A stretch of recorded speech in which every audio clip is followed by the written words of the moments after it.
PG welcomes you in PG point. तो video के अंत तक बने रहिएगा क्योंकि जो आपके काउंसलिंग गाइडलाइंस है इनका डिटेल में एनालिसिस करेंगे। और एक बात याद रखिएगा, कुछ ऐसी बातें हैं जो इसमें हिडन है। हिडन का मतलब उनका मतलब आप शायद ना समझ पाएँ, तो वो हम आपको समझा रहे होंगे। ठीक है, तो आइए समझते हैं कि पहले क्या क्या चीज़ें दी गई हैं। कि देखो, सबसे पहले तो जिन बच्चों ने अपना बीएड एंट्रेंस दिया है और जिनकी रैंक आवंटित की गई है ना, वही काउंसलिंग में भाग लेंगे। और इसके बाद जो कार्यक्रम घोषित किया गया उसके अनुसार आपको पार्टिसिपेट करना है। देखो, पहली बात तो अगर आपको ये पूरा ऑफिशियल लेटर चाहिए तो इसके लिए आप हमारे टेलीग्राम चैनल पीजी पॉइंट को ज्वाइन कर सकते हैं। वहाँ पर हम आपको ये ऑफिशियल लेटर जो है काउंसलिंग का पूरा भेज देंगे। ठीक, अब और चैनल को सब्सक्राइब कर लीजिए ताकि आपको फर्स्ट सेमेस्टर की क्लासेस में दिक्कत ना हो, क्योंकि 10 अक्टूबर से ये बता रहे हैं कि इनका सत्र शुरू हो जाएगा। तो काउंसलिंग की चक्र की अगर हम बात करें तो एक आपकी फेज़ 1 की, फेज़ 2 की, फेज़ 3 और फेज़ 4, 4 फेज़ के माध्यम से आपकी क्या होगी, काउंसलिंग होगी आपकी रैंक के अकॉर्डिंग। उसके ये तो एक बात हो गई। दूसरी बात, एक राउंड 2 की बात होगी। ये राउंड 1 में 4 फेज़ की काउंसलिंग हो जाएगी। राउंड 2 में पूल काउंसलिंग होगी। जिन बच्चों को कॉलेज नहीं अलॉट किया जाता है, नहीं हो पाता है, ये उनके लिए। फिर राउंड 3 होगा। राउंड 3 में डायरेक्ट एडमिशन की हम लोग बात करेंगे। राउंड 4 में जो अल्पसंख्यक सीटों पर सीधे प्रवेश होता है उनकी बात करेंगे। ठीक, और काउंसलिंग में भाग लेने के लिए क्या आवश्यकताएं होती हैं ये भी हम आपसे बात कर रहे होंगे। ठीक, तो आइए समझते हैं कि कैसे क्या चीज़ें। सबसे पहले काउंसलिंग के पंजीकरण के लिए निम्नलिखित अभिलेखों की आवश्यकता होगी। क्या क्या आवश्यकता होगी? सबसे पहले हम आपको बता दें, यहाँ पर लिखा है शुल्क की वापसी यदि कोई हो, इसके लिए बैंक खाते का विवरण चाहिए। बैंक का जो खाता होना चाहिए, देखो हम आपको पहले ही बता दे रहे हैं, वो यदि आपका नहीं है या मम्मा पापा का है, और अगर आपका भी है तो पहली बात तो जनधन वाला खाता नहीं होना चाहिए ना। बहुत बच्चों का माइनर खाता खुलवाया जाता है। एक, जब आप 18 से कम होते हैं, अगर आप बैंक में अपना खाता खुलवाते हैं तो वो माइनर अकाउंट होता है। तो माइनर अकाउंट आपको नहीं लगाना है, क्योंकि अगर फीस वापस आनी होगी तो आपके उस अकाउंट में नहीं आएगी। जनधन का खाता आपको नहीं लगाना है। ठीक है, वरना बाद में यदि आपको कॉलेज अलॉट नहीं होता तो आपकी फ़ीस रिफंड नहीं हो पाएगी। तो यही बात यहाँ पर बताई गई कि ये खाता केवल अभ्यर्थी या उसके माता पिता के नाम पर ही होना चाहिए। उसके बाद में अगर सीट आवंटित नहीं हो पाती है तो पहली काउंसलिंग में अभ्यर्थी द्वारा भुगतान की गई अग्रिम फीस या पूल काउंसलिंग में पूर्ण कॉलेज शुल्क फीस की इस खाते में वापसी की जाएगी। लेकिन ये खाता कैसा नहीं होना चाहिए? जनधन खाता नहीं होना चाहिए। और उसके बाद में अभ्यर्थी को क्या क्या देना होगा? उसका अकाउंट नंबर, जो आपका खातेदार का नाम है, यानी कि अगर मम्मी पापा का है तो उनका, आपका है तो आपका IFSC कोड, बैंक का नाम, कौन सी शाखा है, ये सब आपको देना होगा। उसके बाद में अभ्यर्थी द्वारा बैंक खाते की पासबुक का जो पहला पेज है ना, उसको आपको अपलोड करना होगा। यहाँ पर फॉर्मेट में दिया है किस फॉर्मेट में अपलोड करना है। ठीक, ये आपके 2022 में बैठने वाले अभ्यर्थियों के लिए बात की गई है कि जो अभ्यर्थी 2022 में पात्रता परीक्षा यानी कि जो एंट्रेंस एग्जाम में सम्मिलित हुए हैं, उन्हें काउंसलिंग पंजीकरण के समय अपनी पात्रता परीक्षा की अंक तालिका, समझिएगा, कि स्कैन कॉपी अपलोड करनी होगी। उसके ये तो जब आप साइबर कैफे में जहाँ से आपने अपना फॉर्म फिल करवाया था ना, वही आपका ये सब काम कर देंगे, है ना।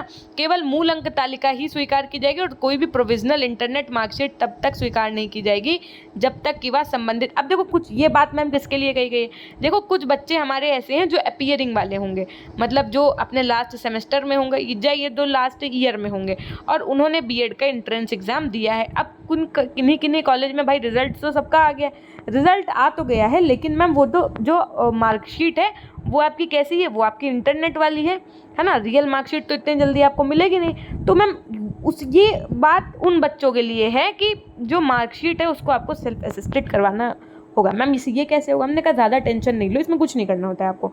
इंटरनेट से आप अपनी लास्ट सेमेस्टर या लास्ट ईयर या जो भी आपकी कंप्लीट मार्कशीट है उसको निकालिए, है ना। अपीयरिंग वाले के लिए बता रहे हैं हम। उसको निकालने के बाद में आपको अपने कॉलेज जाना है, चाहे आप BA BSc BCom कुछ भी कर रहे होते हैं, है ना। कॉलेज जाइए, कॉलेज जा करके वहाँ के प्रिंसिपल सर जो होंगे ना, आपके यहाँ के जो प्रबंधक होंगे कॉलेज के, वो उसमें एक मोहर लगाएंगे अपने कॉलेज की। ठीक, सेल्फ अटेस्टेड का मतलब यही होता है कि कॉलेज की मोहर लगेगी और वहाँ पर क्या होगा, मोहर के ऊपर उनके एक सिग्नेचर होंगे। ठीक, ये ऐसा काम आप करवा लीजिएगा। और यही वाली जो मार्कशीट होगी ना, असिस्टेड वाली, है ना, जिसमें सत्यापित होगी जो कॉलेज के द्वारा, वही आपकी जब आप एडमिशन लेने जाएंगे ना, तो वही आपकी क्या होगी, सबमिट होगी।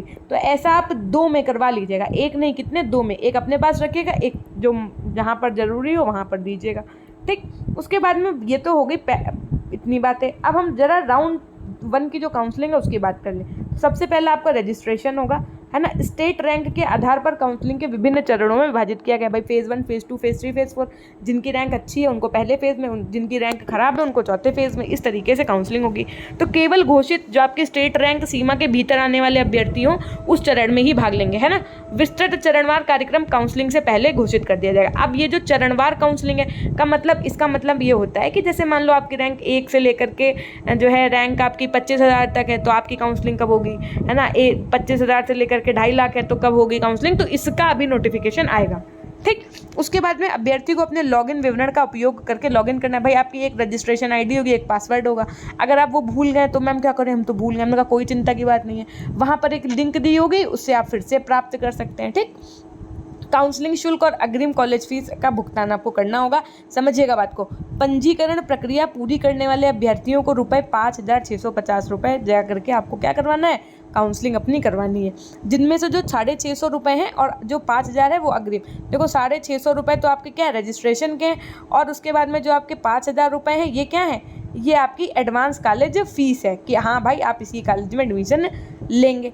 ये आप ऑनलाइन मोड के हिसाब से अपना पेमेंट कर सकते हैं। यदि विद्यार्थी की मान लो सीट आवंटित नहीं हो पाती, भाई आपको मान लो सीट नहीं अलॉट हुई, तो क्या करेंगे, तो आपके ये जो 5,000 रुपये है ना, ये आपने जो खाता विवरण दिया था उसी में वापस कर दी जाएगी, ठीक। और अगर मान लो आपको कॉलेज अलॉट हो गया और आप एडमिशन नहीं लेना चाहते, तब आप ये भी फीस वापस नहीं होगी, ठीक है। उसके बाद में जो आगे का शुल्क है वो कॉलेज में आपका जमा होगा, ठीक। 650 जो रुपये हैं वो नॉन रिफंडेबल है, यानी कि 5,000 रुपये आपको उस केस में वापस होंगे जब आपको कॉलेज अलॉट नहीं होगा, ठीक। दूसरा होता है आपका चॉइस फिलिंग। ये बहुत ध्यानपूर्वक करना है आपको, समझिएगा बात को। जो चॉइस फिलिंग है ये आपको बहुत ध्यानपूर्वक करना है। क्यों मैम, हमने कहा इसके अंदर ना आपको सबसे पहले तो वो कॉलेज ही सेलेक्ट करना है ऊपर जिसमें आप पहले एडमिशन लेना चाहते हो, नंबर 1। उसके बाद में अपनी प्रायोरिटी के हिसाब से आप नंबर 3, नंबर 4 अपने यूनिवर्सिटी और कॉलेज सेलेक्ट करिएगा। ये नहीं कि कुछ भी सेलेक्ट कर रहे हैं। अब जैसे मान लो आपको ABC कॉलेज में आप चाहते हैं हमारे घर के पास है, यहाँ एडमिशन में ले लें, तो सबसे पहले तो देखो, सबसे पहले अगर आपको गवर्नमेंट सेलेक्ट करना है, ठीक। उसके बाद में जो आपके सेमी गवर्नमेंट कॉलेज होते हैं उनको सेलेक्ट करना है। उसके बाद में प्राइवेट में आपको कौन सा कॉलेज चाहिए आप चाहते हैं सबसे पहले, तो आपको वो फिल करना है। अब देखो एक बात ये भी होती है, जैसे मान लीजिए कि आपने सोच ही लिया है कि नहीं इसी कॉलेज से ही B.Ed करेंगे, तो आप सीधे कॉलेज जा करके भी अपनी काउंसलिंग करवा सकते हैं अगर वो तैयार हैं करने के लिए, तो ठीक। तो दूसरा है चॉइस फिलिंग का। इसमें केवल पंजीकृत अभ्यर्थी ही विकल्प भरेंगे। चॉइस फिलिंग के पहले अभ्यर्थी को निम्नलिखित विवरण को सत्यापित करना होगा। क्या, सबसे पहले संस्कृत B.Ed महाविद्यालय में प्रवेश हेतु अभ्यर्थी के पास स्नातक के 3 वर्षों में संस्कृत हो है तो ही वो अभ्यर्थी को हाँ का चयन करना होगा। देखो अगर आपको संस्कृत से B.Ed करना है तो आपके पास ग्रेजुएशन के 3 साल में संस्कृत होनी चाहिए।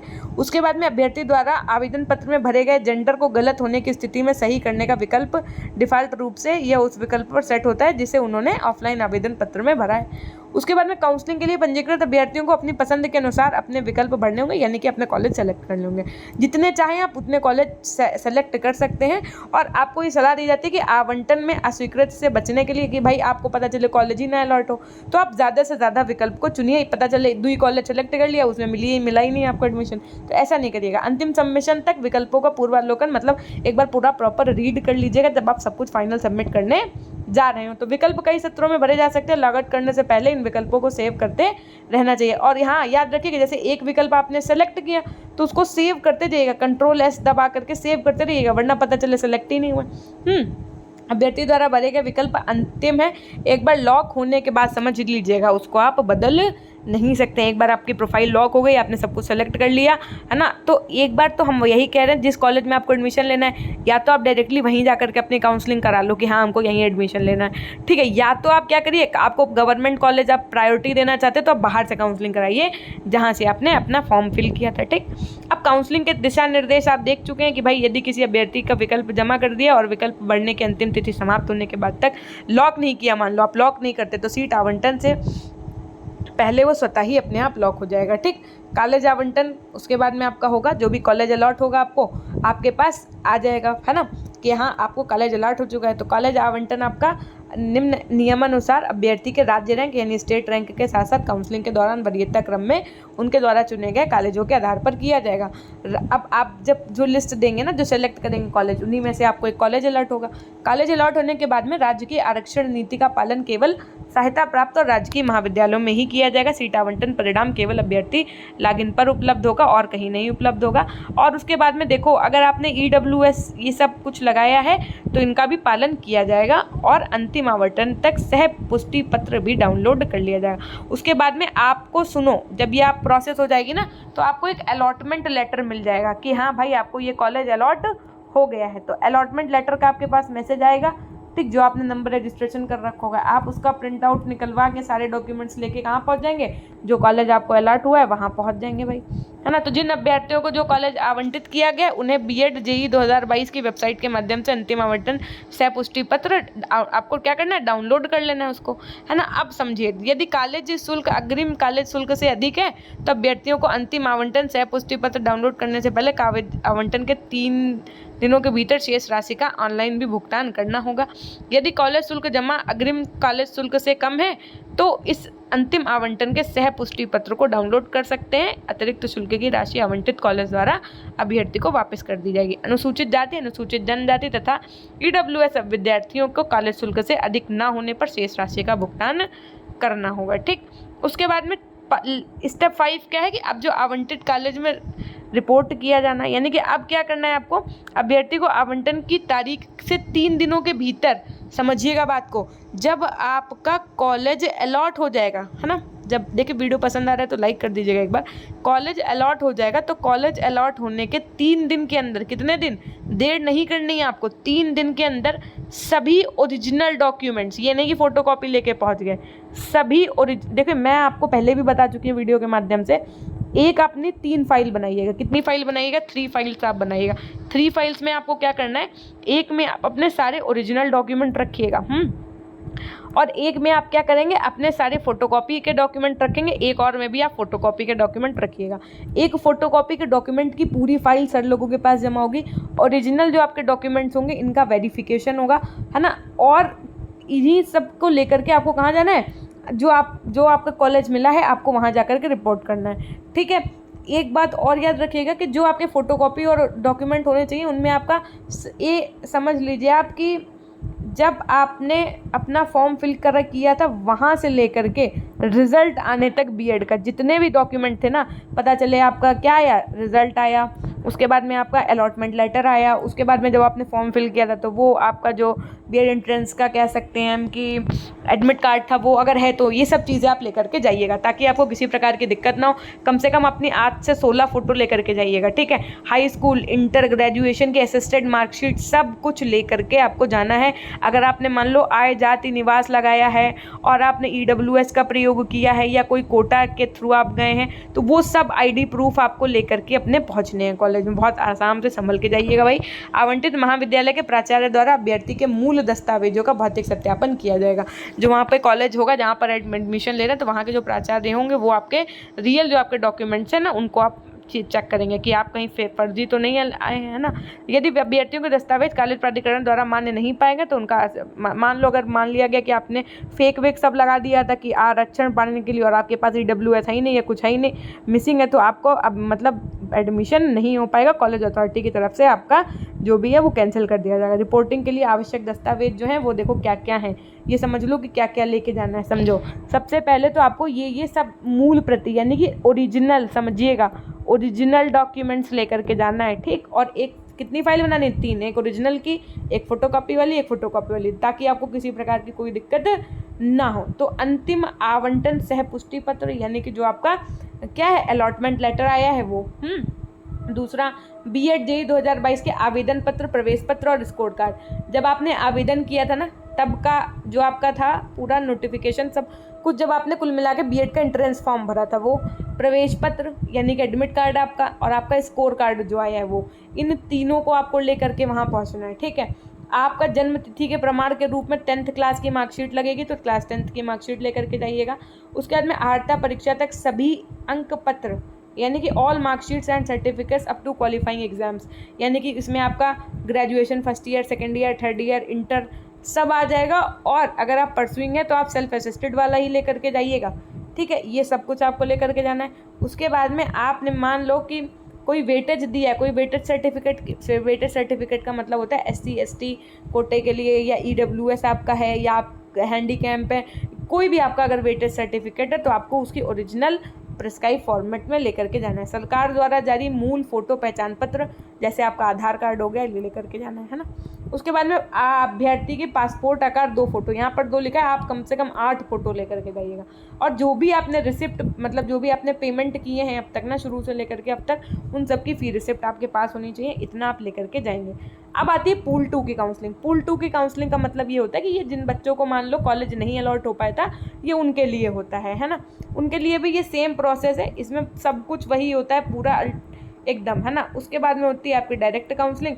अब बाकी का ये पूरा आपको जब भी पढ़ना है तो उसके लिए देखो यहाँ पर साफ साफ इन्होंने मेंशन भी कर दिया, 51,250 रुपये आपकी ये फीस होती है, 650 रुपये आपकी रजिस्ट्रेशन फीस के रूप में जाता है। ठीक, अब देखो एक बात हम आपको और बता दें कि अगर आपको ये पूरा लेटर चाहिए तो आप हमारे PG पॉइंट टेलीग्राम चैनल से जुड़ जाइए, वहाँ पर हम इसको भेज देंगे। और अगर आपको फर्स्ट सेमेस्टर की क्लासेस चाहिए तो अभी चैनल को सब्सक्राइब करके बेल आइकन प्रेस कर लीजिए। आप हमें इंस्टाग्राम पे PG पॉइंट ऑफिशियल के नाम से फॉलो कर सकते हैं। यदि आपको BEd काउंसलिंग करवाने में कोई दिक्कत आ रही, किसी प्रकार की कोई समस्या है, तो आप हमें PG पॉइंट ऑफिशियल इंस्टाग्राम पे पूछ सकते हैं, या फिर pgpoint100@gmail.com पे भी पूछ सकते हैं, या आप हमें इस वीडियो के एंड में कमेंट कर सकते हैं कि मैम हमको इस प्रकार की समस्या आ रही है, हम क्या करें। तो अगर उसका कोई सॉल्यूशन होगा तो हम आपको इसी में ज़रूर बताएंगे, ठीक, या अगला वीडियो उस बेसिस पे बना देंगे। ठीक, तो ये थी एक छोटी सी जानकारी। मिलते हैं हम आपसे नेक्स्ट वीडियो के माध्यम से, तब तक के लिए अपना ध्यान रखिएगा। PG पॉइंट टेलीग्राम से जुड़ना नहीं भूलिएगा। फर्स्ट सेमेस्टर की क्लासेस आपकी बहुत जल्द शुरू होने वाली हैं, तो बिल्कुल बने रहिए चैनल के साथ में। धन्यवाद।